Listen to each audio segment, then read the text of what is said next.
Hello everyone. Today topic is quantum mechanical model of the atom. आज हम quantum mechanical model के बारे में डिस्कस करेंगे कि ये है क्या, क्योंकि जब बोहर मॉडल की लिमिटेशन आई और बोहर मॉडल ने हाइड्रोजन एटम के लिए बात की, जिससे आपने देखा हाइड्रोजन मॉडल के लिए उन्होंने हाइड्रोजन एटम के लिए बात की थी और उसी के लाइन स्पेक्ट्रम को उन्होंने क्या किया था, एक्सप्लेन भी किया था इन द बेसिस ऑफ रेबर्ग के बेसिक्स पे उसको क्या किया था, उसको एक्सप्लेनेशन किया था। दोनों एक ही चीज़ है, दोनों में कोई ज़्यादा डिफरेंस है नहीं, ठीक है। उसके बाद क्वांटम मैकेनिकल मॉडल आया जिसने क्या किया, जो बोहर मॉडल में जो मिस्टेक्स थी, यानी कि जो उनमें कह सकते हैं लिमिटेशंस आने वाली थी, जो यानी कि जो चीज़ को बोहर मॉडल नहीं बता पा रहा था, उस मॉडल के उस मॉडल के जो फेलियर्स थे उसको थोड़ा सही करने के लिए यहाँ पर वो क्वांटम मैकेनिकल मॉडल लाए गए, ठीक है ना, जिसने एटम को और जनरलाइज किया। तो यहाँ पर को आपने जो एटम के मॉडल्स के जनरलाइजेशन को आप और पढ़ेंगे, ठीक है ना। उसके अंदर हम दो कंट्रीब्यूशन बहुत ज़्यादा इंपॉर्टेंट पढ़ते हैं। एक तो होता है इसमें dual behaviour of matter, second होता है इसमें हाइजेनबर्ग प्रिंसिपल। तो इन दोनों ने इसमें बहुत ज़्यादा काम किया है और हम एक एक करके इन दोनों कॉन्सेप्ट्स को समझते हैं कि एक्चुअल में ये दोनों हैं क्या। तो पहले मैं डिस्कस करता है डुअल बिहेवियर ऑफ मैटर। देखिए, मैं आपको दोनों बातें बताते चल जाऊंगा कि बोहर मॉडल ने कहाँ पर क्या गलत कह दिया। बोहर मॉडल ने मैटर के डुअल बिहेवियर के बारे में नहीं बताया था पहली बार, तो ये उसकी एक फेलियर है, जिसे हम कहते हैं क्यों बोहर मॉडल के फेलियर होने का रीजन क्या था। तो उन्होंने पहला रीजन तो यही था कि उन्होंने डुअल बिहेवियर को नहीं बता पाए थे मैटर पे, यानी कि मैटर के पास वेव लाइक प्रॉपर्टी और पार्टिकल लाइक प्रॉपर्टी होती है, जैसा कि मैंने आपको पहले डिस्कस किया था। तो इस प्रॉपर्टी को उन्होंने डिस्कस नहीं किया, नहीं बता पाए, तो वहां पर को फेल हो गया था, ठीक है ना। सेकेंडली, इसके बाद जो हम हाइजेनबर्ग प्रिंसिपल पढ़ेंगे तो उसमें भी क्या क्लॉज थे जो बोहर मॉडल नहीं बता पाए थे, उस चीज को भी हम डिस्कस करेंगे। पहले हम बात करते हैं डुअल बिहेवियर ऑफ मैटर। तो इसको जो लाए थे वो लाए थे डी ब्रोगली ने 1924 में इस चीज को जनरलाइज किया था। मैंने आपको पहले भी डुअल बिहेवियर ऑफ मैटर के बारे में डिस्कस करते हुए बताया है कि डुअल बिहेवियर मतलब क्या है, यानी कि मैटर की ऐसी प्रॉपर्टी जो पार्टिकल लाइक और वेव लाइक प्रॉपर्टी क्या करती है, एग्जिबिट करती है, उसे डुअल बिहेवियर बोला जाता है।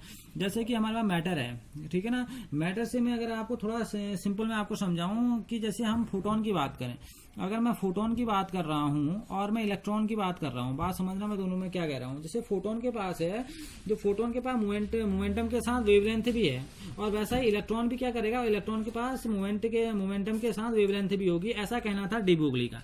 डी ब्रोगली ने बोला जो मैटर होता है, जैसे मैटर मतलब रेडिएशन है माना कोई, इसने बोला matter like radiation should also exhibit dual behaviour. वो डुअल बिहेवियर एग्जिबिट करता है, यानी कि उसके पास पार्टिकल नेचर भी होगा और वेव लाइक प्रॉपर्टीज भी होंगी।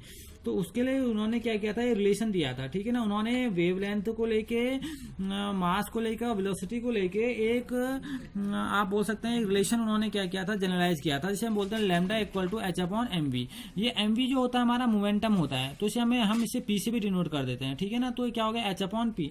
तो ये रिलेशनशिप आपका क्या था, डुअल बिहेवियर को बताने के लिए था, वेवलेंथ के लिए। और जो आप एच देख रहे हैं, आपको पता है एच के आपका प्लांक कांस्टेंट है, ये प्लांक की हेल्प से आया था, क्योंकि प्लांक ने पार्टिकल नेचर के बारे में डिस्कस किया था, आपको याद होगा, जो हमने पहले पढ़ चुके हैं। तो उसी चीज को आगे बताने के लिए फिर यहाँ पर को डुअल बिहेवियर को डी ब्रोगली ने उन कॉन्सेप्ट को, वेव लाइक कॉन्सेप्ट को और पार्टिकल लाइक कॉन्सेप्ट को एक साथ लिया और अपनी इक्वेशन फॉलो करवाई, ठीक है ना। तो हम बोल सकते हैं कि जो डी ब्रोगली थे उन्होंने ये बताया कि जो इलेक्ट्रॉन होते हैं हमारा, क्योंकि मैटर है, मैटर के अंदर एटम है, एटम के अंदर आपका क्या इलेक्ट्रॉन, प्रोटॉन, न्यूट्रॉन, ये चीजें तो हैं। अब जो आपका इलेक्ट्रॉन है उसके पास वेवलेंथ भी होगी और वेवलेंथ के साथ साथ उसके पास अपना मोमेंटम भी होगा, ऐसा कहना था डी ब्रोगली का, ठीक है ना। आप यहाँ देख रहे हैं, यहाँ पर को lambda equal to H upon M V आ रहा है, जहाँ पर आप जानते हैं एच आपका प्लांक कांस्टेंट है, एम क्या है, मास ऑफ पार्टिकल है, वी वेलोसिटी होगी और पी इसका मोमेंटम हो गया, ठीक है ना। यानी कि अगर आप देखेंगे इलेक्ट्रॉन डिफ्रैक्शन के फिनोमिना को भी दिखाया जाएगा, इंटरफेरेंस के फिनोमिना को भी दिखाया जाएगा और आपका फोटो इलेक्ट्रिक इफेक्ट भी दिखाएगा, ब्लैक बॉडी रेडिएशन भी दिखाएगा, ऐसा कहना था डी ब्रोगली का। और ये चीज उन्होंने जनरलाइज की थी 1924 में। ये था आपका डी ब्रोगली का कॉन्सेप्ट, ठीक है ना, जिन्होंने मैटर के डुअल बिहेवियर को जनरलाइज किया। ओके, अब इसमें जो सेकंड प्रिंसिपल है वो है उसी के अंदर क्वांटम मैकेनिकल मॉडल के अंदर, वो है हाइजेनबर्ग अनसर्टेनिटी प्रिंसिपल। अगर हम इसे बोलें तो हम बोलते हैं इससे हाइजेनबर्ग की अनिश्चितता का सिद्धांत। अब अनसर्टेनिटी क्या है, अनसर्टेन के वर्ल्ड को क्यों लाया, इस बात को समझते हैं। ये जर्मन हमारे साइंटिस्ट थे जिन्होंने 1927 में इस जो प्रिंसिपल था इसको जनरलाइज किया था। और क्या बताया था इन्होंने, क्या किया था, जो ऊपर का आपने पढ़ा ड्यूअल बिहेवियर ऑफ मैटर, उसी को लेते हुए इन्होंने क्या किया, एक अपना एक जनरलाइजेशन रखना स्टार्ट किया। ओके, इन्होंने क्या किया, इन्होंने ड्यूअल बिहेवियर ऑफ मैटर और रेडिएशन को एक साथ लेके वहां पर को इलेक्ट्रॉन की पोजीशन के बारे में, यानी कि इलेक्ट्रॉन के बारे में बताना स्टार्ट किया क्या, और उनकी पोजीशन पर और वेलोसिटी पर कुछ अनसर्टेनिटी देखी और उस चीज को जनरलाइज करने की कोशिश की कि वहां पर वो क्या चेंजेस हो सकते हैं। तो हाइजेनबर्ग प्रिंसिपल पहले समझ लेते हैं है क्या। देखिए, it state that it is impossible to determine simultaneously the exact position and exact momentum और वेलोसिटी ऑफ एन इलेक्ट्रॉन। अगर आप, ये इम्पॉसिबल है कह रहा है, अगर आप एक ही समय में यानी कि एक ही बार में अगर आप किसी इलेक्ट्रॉन की पोजीशन और मोमेंटम का आप एक साथ पता नहीं लगा सकते, आप उसके बारे में एक साथ उस चीज को डिटरमाइन नहीं कर सकते, इट इज इम्पॉसिबल। अगर आप मोमेंटम की बात कर रहे हैं, मोमेंटम को आप निकाल दे रहे हैं तो आप उसकी पोजीशन के बारे में कुछ नहीं कर सकते, और अगर आप पोजीशन को बता दे रहे हैं तो उसके मोमेंटम यानी कि उसकी वेलोसिटी के बारे में नहीं कहा जा सकता। यानी कि इलेक्ट्रॉन के लिए आप अगर काम कर रहे हैं, आप इलेक्ट्रॉन कहने का मतलब है उसने सबसे पहले किसको जनरलाइज किया है, उसने ड्यूअल बिहेवियर ऑफ मैटर को पूरा तरह से समझा, उसने रेडिएशन को समझा, उसके बाद उसने उन दोनों को लेते हुए यहाँ पर को अपनी स्टेटमेंट दिए इलेक्ट्रॉन के लिए। उन्होंने क्या बोला, it is impossible to determine, ये इम्पॉसिबल है कि आप exact position and exact momentum, अगर आप इलेक्ट्रॉन का एक साथ ना तो उसकी इजेक्ट पोजिशन और इजेक्ट मोमेंटम का पता नहीं कर सकते। सपोज के लिए मैं आपको एक सिंपल से एग्जांपल दे रहा हूँ। जैसे सपोज के लिए आपसे यहाँ से बोला गया आप चलिए, और आपने क्या किया, यहाँ से इस पॉइंट में चलना स्टार्ट किया। अब मैं चाहूंगा कि माना मैं सपोज के लिए मैं आपसे कह रहा हूँ आप कुछ वेलोसिटी के साथ, कुछ स्पीड के साथ यहाँ से चल रहे हैं, वेलोसिटी के साथ चल रहे हैं। चलो, मैंने वेलोसिटी आपके बोल दी, मैंने आपसे बोल दिया कि आप 5 मीटर पर सेकेंड या कुछ ऐसे आप चल रहे हैं, ठीक है ना, बहुत तेज से आप हैं, कुछ मैंने ऐसे कुछ अनुमान लगा दिया, मैंने इसके बारे में पता कर लिया। लेकिन मैं ये पता नहीं कर सकता कि अभी आप इस पॉइंट पे हैं या इस पॉइंट पे हैं या इस पॉइंट पे हैं। तो वही बात उसका भी कहने का मतलब, अगर आप इलेक्ट्रॉन की अगर आप मोमेंटम का पता लगा लेते हैं तो आप उसकी पोजीशन का पता नहीं कर सकते हैं, और अगर आपने उसकी पोजीशन बता दी तो आप उसके मोमेंटम यानी कि उसकी वेलोसिटी को एग्जैक्टली डिफाइन नहीं कर सकते हैं, उसको नहीं बता सकते हैं, ठीक है ना। तो उसमें वो बोलता है हमेशा कुछ ना कुछ अनसर्टेनिटी बनी रहेगी, कुछ ना कुछ अनिश्चितता बनी हुई रहेगी, ठीक है ना। तो आप दोनों चीजों को एक साथ पता नहीं कर सकते। उसके लिए उसने मैथमेटिकली एक इक्वेशन भी दी, ठीक है ना। The product of the uncertainties is always equal और ग्रेटर देन h/4π। जो इन्होंने अनसर्टेनिटी थी ये हमेशा क्या होगी, h/4π के या तो बराबर होगी या तो उससे ज्यादा होगी। तो यहाँ पर क्या लिखा है, delta x into delta p is greater than equal to h/4π, ठीक है ना। ये अब मैंने पी को खोला, पी मतलब क्या है, मोमेंटम किसका प्रोडक्ट है, मास और वेलोसिटी का। तो क्या हो गया, delta x equal to delta m v, ठीक है ना। अब एक चीज देखिए, यहाँ पर को मैंने क्या कर दिया, एम नीचे ले आया तो क्या बन गया, इक्वेशन क्या बन गई, delta x into delta v is greater than equal to h/4π M.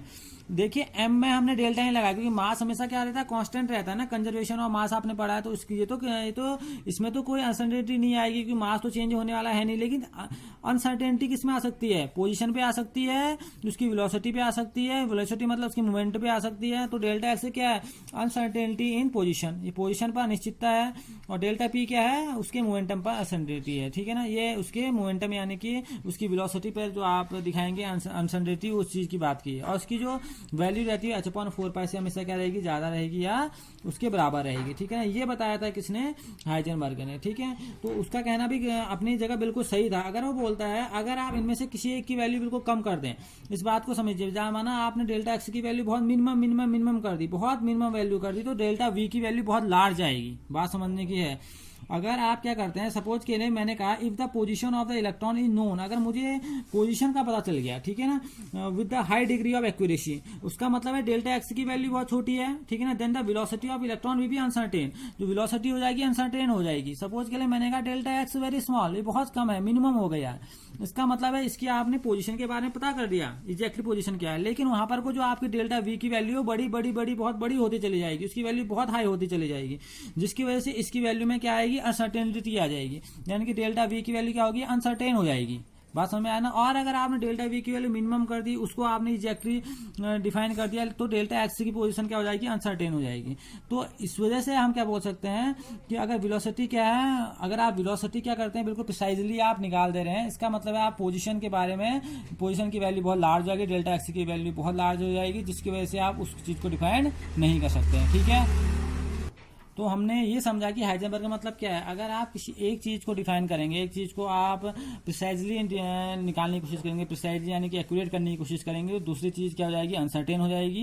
यदि आप पोजीशन को बिल्कुल आप एक्यूरेट निकालने की कोशिश करें, प्रिसाइज निकालने की कोशिश करें, तो आपकी जो पोजीशन एक्यूरेट निकालेंगे तो आपकी वेलोसिटी अनसर्टेन हो जाएगी। अगर वेलोसिटी को आप एक्यूरेट करेंगे तो ये चीज क्या हो जाएगी, आपकी अनसर्टेन हो जाएगी। तो यही था आपका किसका रूल, हाइजेनबर्ग के अनसर्टेनिटी के प्रिंसिपल को। क्योंकि वो बोलता है ना, जब न्यूक्लियस के चारों ओर इलेक्ट्रॉन क्या कर रहा होता है, रिवॉल्व कर रहा होता है, घूम रहा होता है, तो उसमें वो बोलता है अगर आप उसके मोमेंटम की बात कर लेंगे तो आप पोजीशन की बात नहीं कर सकते हो। अगर आप पोजीशन की बात कर रहे हैं तो आप उसके मोमेंटम की बात नहीं कर सकते। तो यहाँ पर जाके आपका बोहर मॉडल ही फेल हो जाता है कि बोहर मॉडल ने इस चीज की बात कही ही नहीं। ठीक है ना, वो बिल्कुल वो हाइजेनबर्ग प्रिंसिपल को नेग्लेक्ट करके आ गया था। यानी कि जो हाइजेनबर्ग प्रिंसिपल ने जो स्टेटमेंट दिए उस प्रिंसिपल को बिल्कुल नेग्लेक्ट कर गया, यानी कि उसने बात सोची ही नहीं जो हाइजेनबर्ग प्रिंसिपल ने सोची थी। तो वहां पर ये बोहर मॉडल आपका फेल हो गया। इसका सिग्निफिकेंस भी बहुत अच्छा है अनसर्टेनिटी का। वो क्या है, Heisenberg principle rules out the existence of definite path और trajectory of electron and other similar particle. देखिए, इन्होंने एक चीज तो यहाँ से बहुत अच्छा निकाला। इन्होंने क्या चीज रूल्स आउट की, इन्होंने बोला एग्जिस्टेंस ऑफ डेफिनेट पाथ और trajectory of electron and the other similar particles. यानी ट्रेजेक्टरी मतलब आप यहाँ पर उनकी लोकेशन को डिफाइन कर सकते हैं, वेलोसिटी को डिफाइन कर सकते हैं, उसके मोमेंटम को आप क्या कर सकते हैं, डिफाइन कर सकते हैं। ठीक है ना, किसी एक इंस्टेंट पर आप बॉडी के वेलोसिटी को या पोजिशन को, किसी एक चीज को आप एग्जैक्टली क्या कर सकते हैं, डिफाइन कर सकते हैं। तो अगर आप एक चीज को फिक्स कर दे तो आप दूसरी चीज को डिफाइन कर सकते हैं। इस चीज की भी कई बार बात आई, जिसे इन्होंने कंक्लूड किया था, position of an object and its velocity fix it's trajectory since सब एटॉमिक पार्टिकल की बात की गई, इलेक्ट्रॉन की बात की। ठीक है ना, और इन्होंने ये बताया कि अगर आप दोनों चीजों को एक साथ निकालने की कोशिश करें तो ये पॉसिबल तो है नहीं, लेकिन the effect of Heisenberg principle is significant only for